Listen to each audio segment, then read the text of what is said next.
Hello and welcome to the second instalment of the Full On Football podcast with Ben and myself. How you doing, mate? You okay? Yeah, good, thanks, bud. Good man, good man. So, the reason Ben is here tonight, his sole purpose is to well and truly stir the pot by telling you why Paul Gascoigne is nowhere near England's greatest ever player. Nowhere near, mate. You wouldn't even get in the current England side, I wouldn't have thought. You might be right. You might be right. Hey, I want to start by saying Gascoigne was clearly a good player. He was very naturally talented, nobody can deny that. But I frequently hear that he's England's greatest ever player. I believe if you did a nationwide vote on England's greatest ever player, that he would win it. I don't think he's even close, and I'm going to put that myth to bed right now. So, look, my opinion on it really is, there's two sides to Paul Gascoigne. There's Paul Gascoigne the person, there's Paul Gascoigne the player. The person, what a great guy, popular figure, very childlike, I guess, he had an endearing nature, generous and friendly nature, and obviously very relatable with the, the whole drinking culture, and he's one of us. Yeah. And you get that, don't you? As a person, he's likeable. Yeah, that's it, and it's that feeling sorry for him as well, you could help him if you could. You could help him absolutely. If you could. But, as a footballer, I just feel like he's so overrated down to the personality, really. It's an emotional vote. You look at his footballing abilities, judging his career. He was very inconsistent, which is why, firstly, he can't be considered at the very top. You look at, he's just embedded with iconic moments. You look at the crying at Italia 90. You've got the dentist chair after the Scotland goal, Euro 96. He had a couple of good international tournaments, an above-average career, but really, nothing more than a moments player. He could do things others couldn't do, I concede that, but you might get a moment out of him, every 8 games or so? He was very skillful, technically gifted, and he worked hard. But he's a good player, but never a top-level player. And you look at all the injuries he had, I know it's easy to talk about the injuries and what could have been, but ultimately a lot of his injuries actually came from his own tackling. He couldn't tackle, the FA Cup final, that was through a bad tackle. The Germany yellow card, which resulted in a tears, that was a tackle where he'd overran the ball. And people are saying he's what we need in the side now. Is he? You got Phil Foden, Mason Mount, Jack Grealish, Dele Alli, James Maddison. Is that the area we're lacking? No, definitely not. No. Absolutely not. If he was a centre half, maybe. Yeah. Tony Adams would get in this side now. But look, we prepared some research on tonight, really, and just had a look at some other players that played with him, top-level player opinions. Yeah, so here's a quote from Gary Lineker about Paul Gascoigne. Part of his genius, part of his magnificence is the fact that he was so vulnerable. Without that vulnerable side, without that carefree side, without all the things that come with Gazza, I don't think Paul Gascoigne would have been the player that he was. Stuart Pearce, the crackerjack of British football, the most talented individual I've played alongside. I'll go along with that. Talented, yeah. Talented, yes. Greatest. Crackerjack's the word, though, isn't it? Yeah, absolutely. Yeah, that's it. Yeah, that's it. Paul Ince, probably the best player I've played with.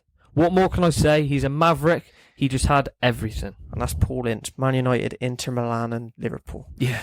Frank Lampard, he was the one I always looked up to and wanted to be. Wayne Rooney, he's probably the most exciting English player I've seen, and certainly the best. Certainly the best. That's not up for negotiation then, Wayne. Wayne as well. You were better than him, Wayne. Yeah, that's it. Paul Gascoigne about himself. No one can be the next Gazza. Kind of sums him up, Yeah. Quite a bit of an ego, but there you go. He's definitely right there. That's spot on. That is definitely right. And then finally, Gareth Southgate. You've got very good players, and then there are top players. In my time in the England setup, Paul Gascoigne, Paul Scholes and Wayne Rooney just had that little bit more than all of the others. And we were talking high-level people there. Players like Steven Gerrard, Frank Lampard and David Beckham. That's worrying. That's our current England manager that thinks that. Yeah, where would he put Mason Mount in that? He'd be in there. He would. It'd be Paul Gascoigne, Wayne Rooney and Mason Mount, I reckon. We're going to kick it off tonight. We apologise in advance. We don't have all of his stats, the assists and pass completion and all the Opta stats you can get nowadays. Really, all we've got is appearances and goals, which ultimately, I don't like judging football all by stats, but hey, it's all we can get hold of. So just a quick overview of his career stats to kick us off. Yeah. If you really think Paul Gascoigne is England's greatest ever player, buckle the seatbelt in and listen in, honestly. It's just a bit of background. So, all clubs, all competitions, Newcastle, 85 to 88, 104 appearances, 25 goals. Tottenham, 88 to 92, 112 games, 33 goals. Lazio, 92 to 95, 47 appearances, 6 goals. Rangers, 95 to 98, 104 appearances, 39 goals. the less said right, after that, the better. Middlesbrough for a spell scored 4 goals. Everton for 2 years scored 1 goal. Burnley didn't score. Gansu Tianumu. Yeah. Chinese League. Chinese League scored 2 goals, and Boston United didn't score a goal. In League 2. International, England, what he's remembered for, 1988 to 1998, 57 games, 10 goals, 5.7 goals per game. Decent. So all in all, that brings you to 525 games, 120 goals across his career. Hey, it's a goal every 4.5 games. Which, hey, not bad for a midfielder, I've got to say. Yeah, no, definitely. Not bad. It's just, especially in that era. Obviously, it's changed since then, but in that era, that's really good numbers. But you look into the reasons why it's 1 in every 4.5. I'm going to help you understand. Heavily inflated by one segment of his career, which we're going to cover in detail. So yeah, his team honours. This is really what you're looking at top players, and you're looking at what they won. What have they won? Well, he's won 5 team honours in total, but only one major honour in my view. He won the FA Cup with Tottenham in 1990-91. Just to quickly get it in there, he didn't play the whole final, he went off injured. Scottish Premier Division twice, Scottish Cup, and a Scottish League Cup. Second-rate trophies. Absolutely. Individual honours, PFA Team of the Year, PFA Team of the Season twice, Tottenham Player of the Year, 1990 World Cup All-Star Team, BBC Sports Personality of the Year, and a couple of Scottish awards. And the UEFA Team of the Tournament 96. Yeah. And also won the PFA Young Player of the Year. So, I mean, a few individual awards, but 2 real ones? Yeah. 2 real ones? Yeah. So, I mean, Newcastle, talk about Newcastle. He made his debut age 17. Listen, it was his best ever league goal return in his first full season at Newcastle. He got 9 goals in 31 games. Of course, I'm excluding Rangers from that. Yeah, of course. Won the PFA Young Player of the Year at Newcastle. He got in the PFA Team of the Season. His highest league finish was 8th. Hey, here's one for you.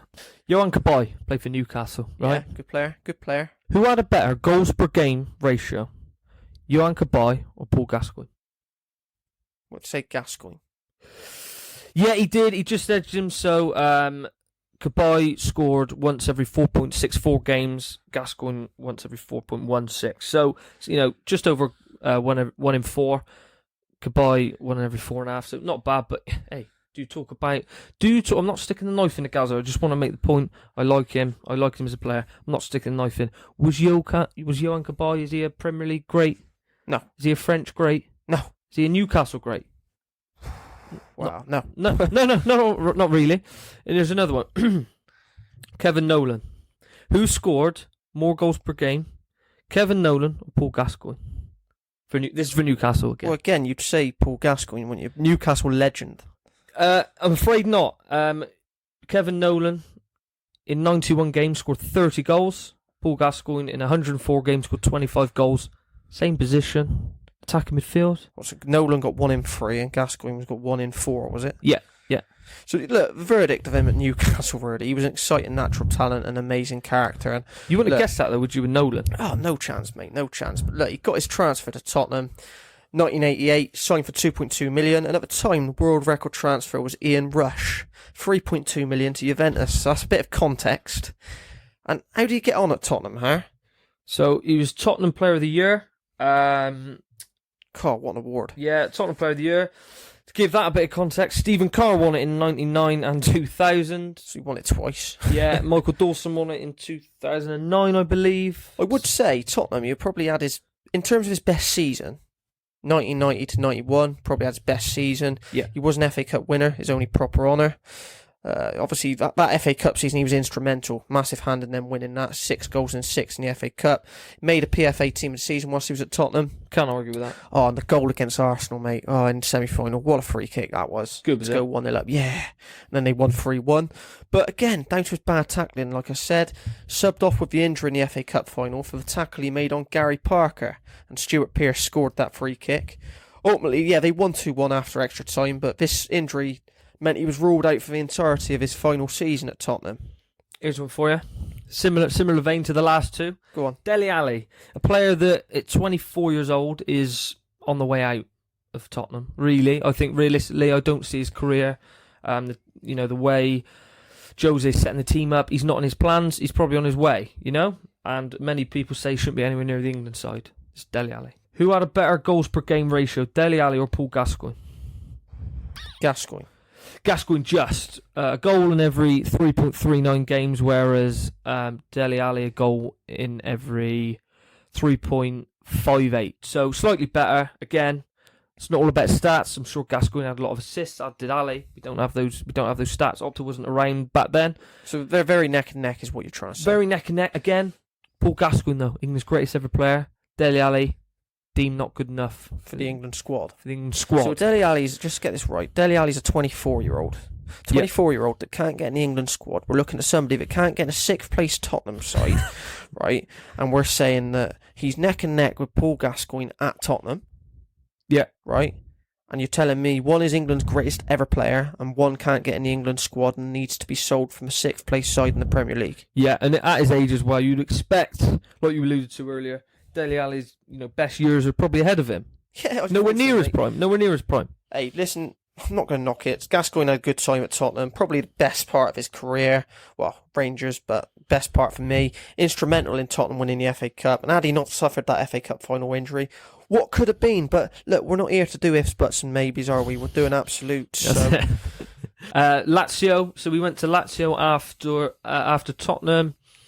At the time, Serie A was widely regarded as the strongest league in Europe. Lazio probably weren't, but the league was strong. I don't think you can argue with that. It was a top league. Yeah. It was a top league, and a lot of money around at that time. There were probably more money than the Premier League at that time. He signed for $5.5 million, British record transfer fee. So he was sought after. That's one thing you can say. He was a sought after property at that time. The highlight of his career at Lazio was an equaliser against Roma. In the scored an equaliser in a local derby. Yeah, that was the highlight of his career. I think that says it all, really. What more can you say? Hey, Sacco scored a goal in the Merseyside derby against Everton. Yeah, Divock Origi scored a few in the Merseyside derby too. But hey, Liverpool legend. That's it. Yeah, no, I agree. But he missed most of the last season through injury, in which time Lazio had their highest ever finish in that season that he was injured for 12 years, where they finished second. So underwhelming. He was a flop at Lazio. Let's not be generous here. He was a flop in what should have been his best years. Couldn't cut it in the Italian league. Yeah.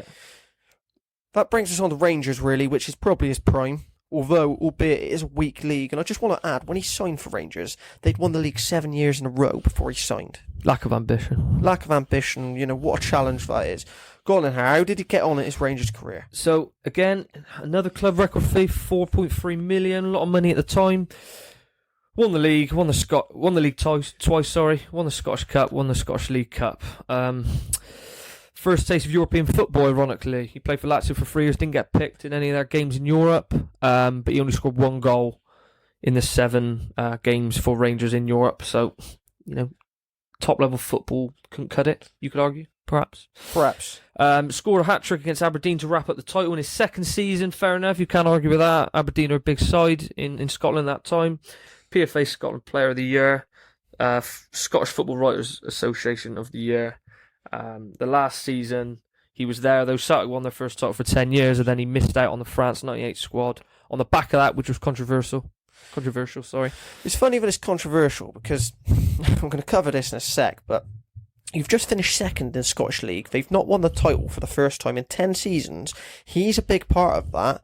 And then he's gone and signed for Middlesbrough in the 2nd division. Yeah. So, is it not justified by Glenn Hoddle to drop in, don't you think? I mean, Rangers, look, it's probably the peak of his career when you judge over a 3-year period, as I like to do, but it's a weak league. He's involved in the first Rangers side not to win the league in 10 seasons, and he's scoring around 1 in 2 across his Rangers career, which, look, that boosts the rest of his career stats, I assure you. He's about 1 in 7 for goals if you take Rangers out. So yeah, he's a success on the whole in Scotland, far too good for the league.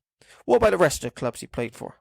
Yeah, so really, that's when his career ended. In club football, anyway. That's when his career ended at any decent level. So he's missed out on the France '98 squad. There was uproar, and what did they do? He signed for Middlesbrough, a Division 2 team at that time. Stayed there for 2 years.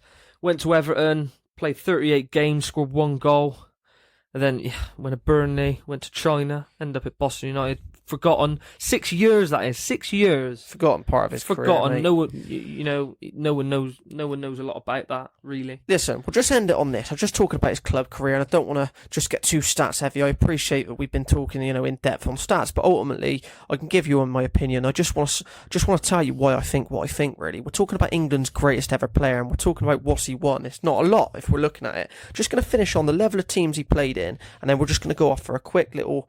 I'm going to test Har's footballing knowledge in front of all of you. Quick little quiz. Level of teams that he played in. Obviously, he played for Newcastle. They finished 14th, 11th, 17th and 8th. Tottenham, 6th, 3rd, 10th and 15th. Lazio, 5th, 4th and 2nd. 2nd in the season he was injured. Rangers, 1st and 2nd. The only club he ever played continental football. My verdict of that... He never played for a top side, he never really played in Europe, and had he not had international tournaments for England, he'd not played high stakes football at club level.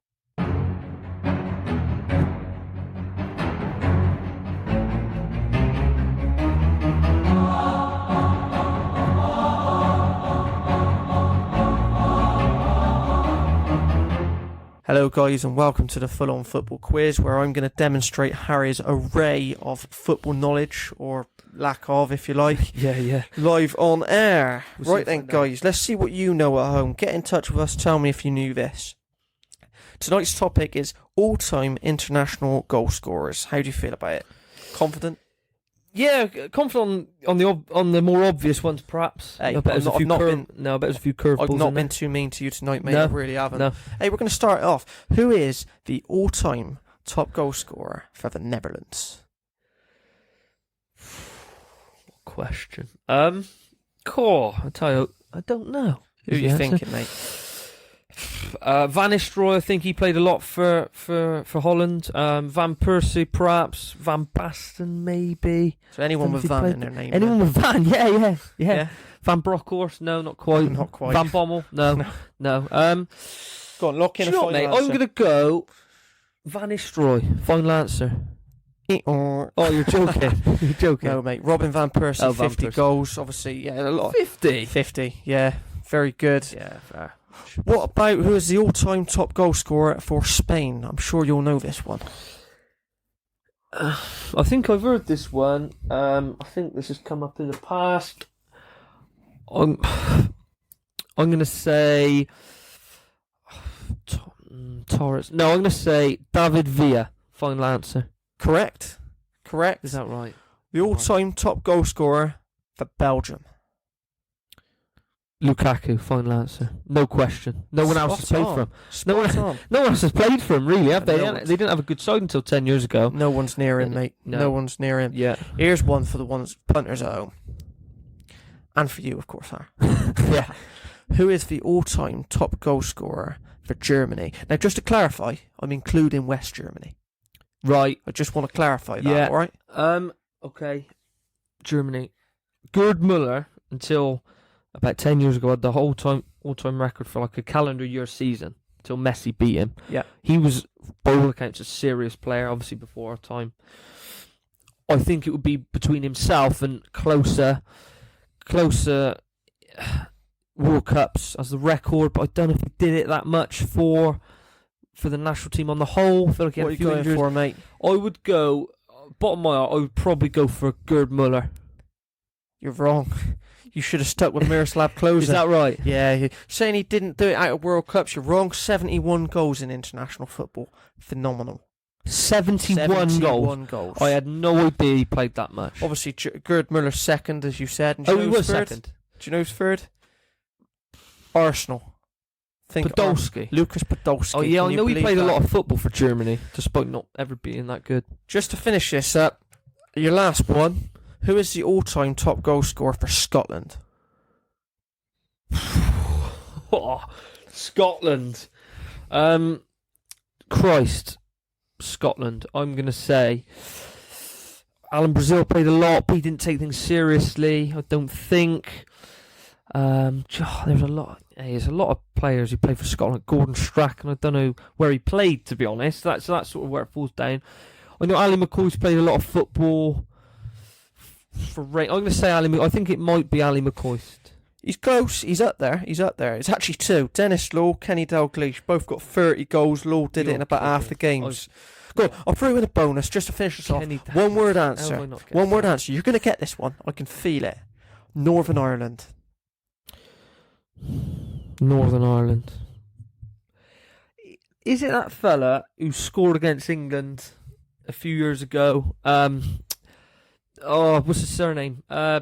Healy. David Healy. See that, guys? He knows his stuff. Got one in the end. He knows his stuff, this boy. Scotland, that's killed me. Kenny Dalglish, of course it was Dalglish. Any of you new guys, get in touch. Let me know. That's all. Cheers, guys.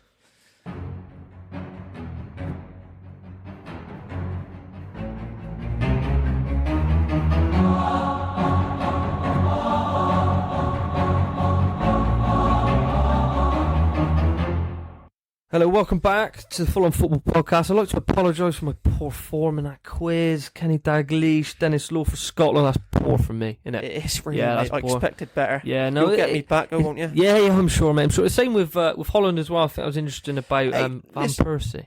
Van Persie. He played wide a lot of his club career for Arsenal, didn't he? Van Persie, obviously, I did know Van Persie. I'd only ask you questions I knew myself. I'm going to start by getting that on record. Right? Yeah, but look. Van Persie, I knew, but it's interesting how many of them. Do you know who second is? For Holland.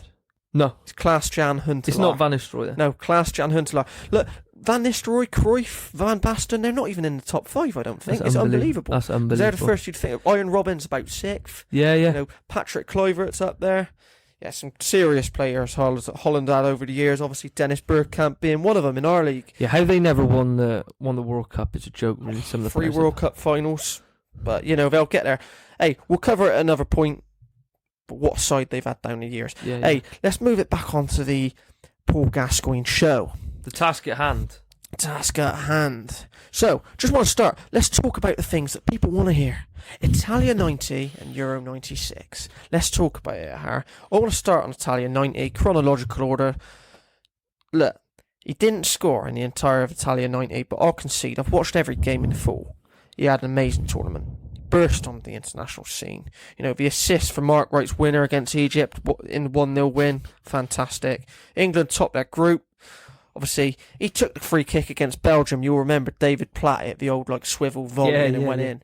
Now, he did overhit the free kick, but ultimately it stopped it going to penalties, and we don't ever win penalty shootouts, so spot on. Yeah. He gave away a penalty in the Cameroon game, the pass that we had in the quarter-final, but we nearly went out. Yeah. Yeah.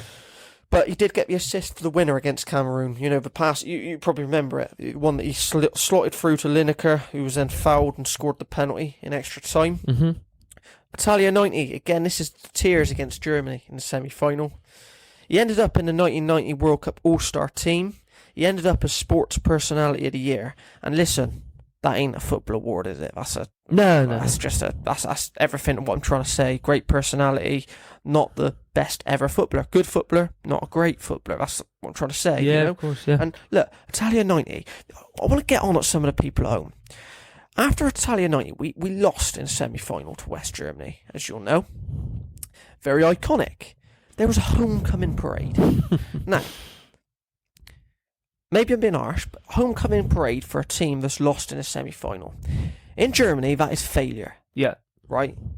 If you were at the homecoming parade, you are part of the problem with English football. Losing mentality, celebrating a semi-final. It's pathetic. Yeah. How can people draw success from that? Look, the verdict on Italia 90 is he had an amazing tournament. The whole side, they performed well, and it inspired the nation. You still get documentaries now about Italia 90, and it poured on people's emotions. That's ultimately what this is all down to. Yeah, it does. And you talk about the inspiration, and I get that, and the, like you said about him, you could relate to him crying, that's how everyone else felt. But you say about, I get that, about the homecoming, it doesn't sit right with me because we didn't win it, but were we the 4th best team in it that year? Probably not. So, in some ways, did we overachieve, perhaps? Yeah, potentially we did, but we got a semi-final in 2018. Were we the 3rd, 4th best team in it? No, we weren't. We had an easy route, and do you know what, in hindsight, I think it's poor that we didn't get to the final with the route that we had. So yeah, I agree. Sometimes you've got to, weigh up both sides of the argument. And look, he had a good tournament at Italia 90, like I said, but ultimately it's down to the moments that I've referred to earlier in the show. The crying live on. He's you. He is me. He is me and you. He is just a fat Geordie lad that likes the pub. He's just a normal guy out there trying his best, and you can't help but like that, can you? Yeah, that happens to do some incredible things. Yeah, of course he did. Exactly, he had a great tournament. He was a young kid at the time, 20 odd. He wasn't very old, 22 or something. He's out there against all odds. Lucky, first time to be in the squad. If I'm not mistaken. And he's gone out there. He wore his heart on his sleeve and took the team further than they were expected to go. And I get it. I do get it. But the driving force. Oh, big part behind it. All the players, they say he was the best player, at the tournament, and you can argue that. I think. You could argue that, but does this not just back up my original point that your entire view on Paul Gascoigne is just deluded by emotion and nostalgia and all of these types of things, just on the basis of a good 6 games? It's not a career that we're looking at here. We're looking at a good 6 games. That's all it is. El Hadj Diouf had a good World Cup once. Yeah. He did. Who signed him on the back of that? Liverpool. Exactly. I thought so, exactly. Hey, so let's move on then, guys. Euro 96, the other big, football's coming home. Just, it gives me goosebumps. Football's coming home. What a song. When you're at Wembley and that's blasting out the speakers, you can't help but feel like a kid in a sweet shop, honestly. You just feel, I don't know if that's the right analogy, but you get what I mean. I just feel so inspired when I hear that come on, playing out the tannoy. Football almost did come home. Yeah. It's fair to say. We had a good tournament, and there's ifs, buts and maybes again. We could have won it. But he supposedly had a great tournament. I've watched every game again. I don't think his performances were top level. I thought he was poor in the first 2 games in the group against Switzerland and Scotland. Now, people are tearing their hair out now. Against Scotland, he was poor. The Scotland goal. He is the only England player that's capable of that. Probably the only one, even up till now. I look at the players we got now. Probably nobody that can do that. He's, the technique to shift it from his left foot onto his right. The actual flick over the defender's head on his left. That's unbelievable balance. Yeah. It's a great strike. Great goal. I get that. It's a moment. So I'm talking about moments earlier on. You got the tears at Italia 90. We've got the dentist chair after this goal. Euro 96. It is a moment. It lives with you. It makes you forget the fact that he actually played quite poorly in the game and was lucky not to be subbed off. They've missed a penalty about 2 minutes before he scored that goal. We're 1-0 up. So that goal wasn't to win the game. We were 1-0 up anyway. Now, I hate to stick the knife in, but we would have won 1-0. Yeah. All right. Football don't work like that. It's not that simple, and I get it. The momentum was with them. They were on top. It released a lot of pressure. I get that. But ultimately, we were 1-0 up. Mm-hmm. It wasn't a winner. All right, it's a great goal. He played poorly. He was lucky that he hadn't been dragged. And he could have been dropped in the next game. That's still in the group stage. Yeah. So you've got that. And then, hey, listen, he played well against Holland. Don't doubt that for a minute. He was really good. But I want to talk about the Spain game real quickly. The Spain game, it was 0-0 and it finished 0-0 when England went through on penalties. There's a moment in the Spain game. I'd love everybody to go away and watch the Spain game again. I can't remember what minute it was, but it's during, the first 90 minutes, probably about 40th minute or something. He's got the ball somewhere near the halfway line, sort of like, where the D is on the halfway line here. Mm-hmm. He's to the left-hand side, kind of halfway between D and, like, the byline. Yeah. He's got the ball. He's under, like, no pressure. There's nobody pressing him. And sort of 5 yards forward and 10 yards square, there's a pass. He's marked. And he's just tried I don't even know what he was trying. He's tried a pass that's got intercepted by the Spanish defender. Now, if that pass had come off, the guy he was trying to pass to was marked anyway. It wouldn't have resulted in anything. It's not like risk-reward where I can see what you were trying to do. See what you were trying to achieve. If that pass comes off, not a lot happens. But he's tried it. He's got it wrong. It's like just a pass of nothing. It's a nothing pass. Nothing pass. It's lazy. It's lazy is what it is. And we've lost the ball. And what's happened is, within 2 passes, Spain are through on goal because the counter-attack's on. Because he gave the ball away cheap in transition with no no protection in front of defence. He's giving it away in a dangerous area. They're through on goal. Yeah. David Seaman comes rushing out, striker rounds him, and it doesn't result in a goal. Now, long story short, they should have scored. Yeah. It's not like, it was a 50-50 chance. No, he should have scored. He goes home guilty of missing that chance, the Spanish striker, from a lazy pass in the middle of midfield from Paul Gascoigne. Now, that's a different tournament then. Oh, we're out. Yeah. We're out, and it's failure. And it's his fault. Well, it isn't, but, that's how the press would have... It is. Put it on him. The ball away in the middle of midfield under no pressure and nothing past. Like I said, if he's trying to pass through on goal, you forgive it. But if you go back and watch the footage, it's a square pass. It's a square pass to a marked man that's been intercepted, and within two or three touches, the Spanish are running through on goal. Yeah. If your Sunday League mate does that, you're furious. Oh, you would see it in Sunday League, and you'd be fuming. You're right. Exactly, yeah. You're absolutely right. But in the Euro '96, his best game was against West Germany. There's no doubts about that. And again, we know what happened there, don't we? West Germany. Penalties again. Yeah. Obviously, Were we the better team in that game? We were. But, look, I don't want to stick a knife in. This is the one where Gascoigne had to slide in at the back post on the left-hand side. He didn't quite make it. If he'd have been an inch taller, he probably would have done, and we'd have gone through, But, ultimately, we went out in a semi-final again to the same side we did in Italia 90. It's a similar scenario again. It's underwhelming in some ways. I know that we made a semi-final, but we didn't win it on home soil. We wanted to win it. And for me, just to round it up on this, the Euro 96 thing, Euro 96 is a prime example why you should never judge football by highlights. Now, there are several players that I can think of. Never judge a player by YouTube, because I'd look good on YouTube, because all you've got to do is just condense clips of things that I've done well and throw them together. Just proof of that is, again, not sticking a knife in, good player, Olivier Giroud. You look at his highlights, you'd think he was Pele, and that's with the greatest respect. He's a good player. Some of the goals he's scored. Whereas if you're looking at this world, if you're looking at Filippo Inzaghi, a tap-in merchant, if you like, he doesn't look as good on highlights. But you look at his stats, and it's a different game. He was a poacher, and ultimately, it's all good and well, doing things that are flashy and good on the ball. And I like flair players, I really do, but judging a player from YouTube highlights, this is why you don't judge football by highlights. Because if you watch the highlights of Euro 96, the Scotland goal, the game against West Germany, he had a blinding tournament. But if you watch game by game, probably had 2 good games. 2 good games out of 6.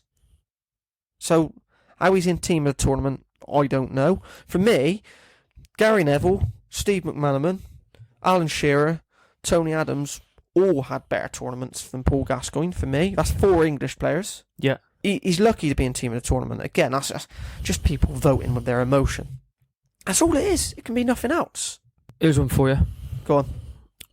Goals per game. So who had a better goals per game record? Joe Cole or Paul Gascoigne? Joe Cole. Joe Cole is what you're going to say, is it? Is it Joe Cole? It is Joe Cole. Joe Cole played 56 games for England, scored 10 goals. Paul Gascoigne had 57 games for England, scored 10 goals. So hold on. Essentially, Joe Cole and Paul Gascoigne had the same goals to game record for England, just Joe Cole played 1 less game. Correct. That's correct. Right. So guys, you listening to this? Is Joe Cole an all-time England great? For me? Yeah. An England great? No. No. Is he a good player? Yeah, very good. Yeah, he's a good player. Paul Gascoigne's a good player. I don't dispute it. But Joe Cole, I want to ask you actually, just directly. Didn't plan this, but is Joe Cole better than Paul Gascoigne?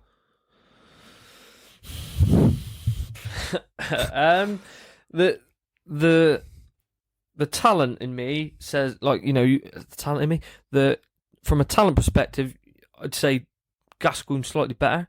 But if I'm picking a team, it's probably on the flip of a coin, really. And if anything, I'm looking at Joe Cole and I think, what a player he actually was. Well, Joe Cole was talented. He was played out wide for most of his career. You are right. In the middle. Look, is Joe Cole more versatile? Because Joe Cole could play out wide. You couldn't put Gascoigne out wide. Yeah. So, as picking a team, is Joe Cole more likely to get in it? Yeah, probably. Yeah, and to be fair, on the back of it, They played in the same position, really. Joe Cole would rather, centre attacking midfield. Yeah, he was an attacking midfielder. He wasn't I wouldn't say he was a conventional winger. No. He wasn't a Mane or a Mo Salah. So you could argue Joe Cole was as good as Paul Gascoigne. I would say he was as good as him. Well, look, people.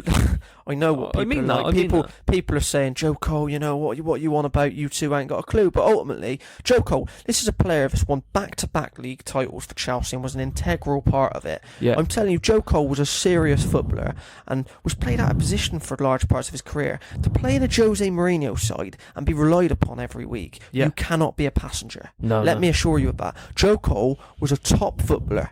And, Paul Gascoigne was a good footballer. I'm not disputing it. I'm just saying that argument's out there. The players that played in that Chelsea team as well, Joe Cole was never present. You've got players like Ian Robin who played off the right. Yeah. So did Joe Cole played really off the right for Chelsea. I think often he played I know he played off the left as well, but Ian Robin played a lot on the left for Chelsea, didn't he? And then he played on the right. So yeah, it's a bit of interchange. First time we've seen that happen. But no, just coming to the conclusion of this episode now, really. I hope you've enjoyed it so far, guys. And look, be sure to get in touch with me and let me know I'm an idiot. I'm not shy of that at all. But get your point across. I'd love to hear people's views on this. For me, the prime of the player, where was he at his best? Well, usually there's a glaring prime in a player's career. Gascoigne hasn't really got one. I think there's kind of three primes, if you like. He had his highest scoring league season, which was his first full season at Newcastle. He got 9 in 31. I'm discounting Rangers from that. So that's 95-86.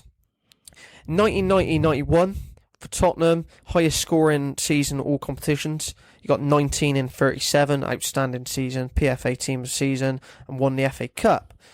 And then you've got his actual, I like to judge a prime over 3 years really, and over a sustained period of time, his prime is at Rangers.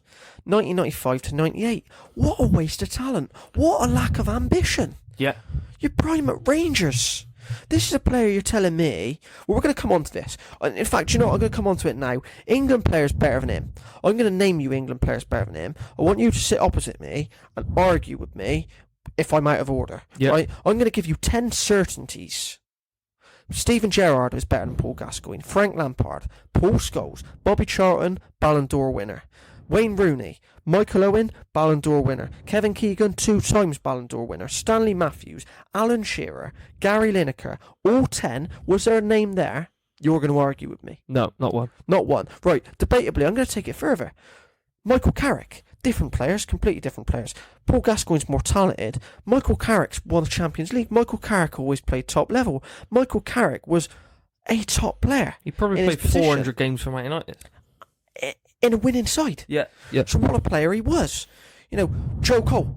We've just said that. We've just said that's up for debate. What a player. I've just said here, this is debatable, guys, these ones, but Ashley Cole, ever present. Oh, Ashley Cole. I don't think there's debate. John Terry. Again, no debate. Rio Ferdinand. No, again, no debate. Have a nibble at this one. Steve McManaman. Yeah, I'm not sure about McManaman, but again, it's not all about individual success, but individual success. He played for Real Madrid. Why didn't Paul Gascoigne play for Real Madrid? I feel like a part of me always thinks if he was around today with the money in football, off the back of Italia 90, he would have ended up at a Real Madrid or a Bayern Munich or a Man City in this day and age, or Liverpool, but he didn't.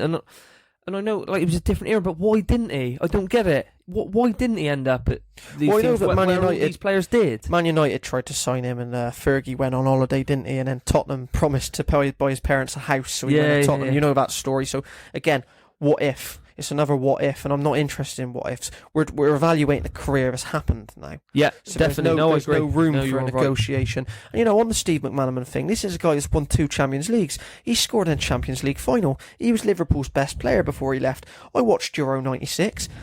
He was one of England's best players. Probably 70% of England's goals, directly or indirectly, come through Steve McManaman. So do you know what? I'm giving Steve McManaman the nod on that one. I really am. Yeah, I'll let you have it. There's one that you haven't mentioned. Brian Robson at Man United, Captain Marvel. Again, I don't think you can argue with that. Gary Neville. Again, it's different players. I get that, but look, you're judging apples with pears or whatever it is they say. But in terms of greatness, you're not talking about. If you're talking Gary talent, Neville's that's different. All-time Premier League a greater England player was Ashley Cole a greater player for England than Paul Gascoigne? We played over 100 games of football, so in some ways you could argue... 106, so yeah, you did. Yeah, absolutely. Yeah. Unbelievable. Not even mention that. David Beckham. Not mentioned. I think that's pretty much going to conclude us in. That's everything I want to get off my chest about Paul Gascoigne, really. If you were under any illusion that Paul Gascoigne was still, if even now you still thought that Paul Gascoigne was England's greatest ever player, I'm going to leave you with this. Who scored more goals for England?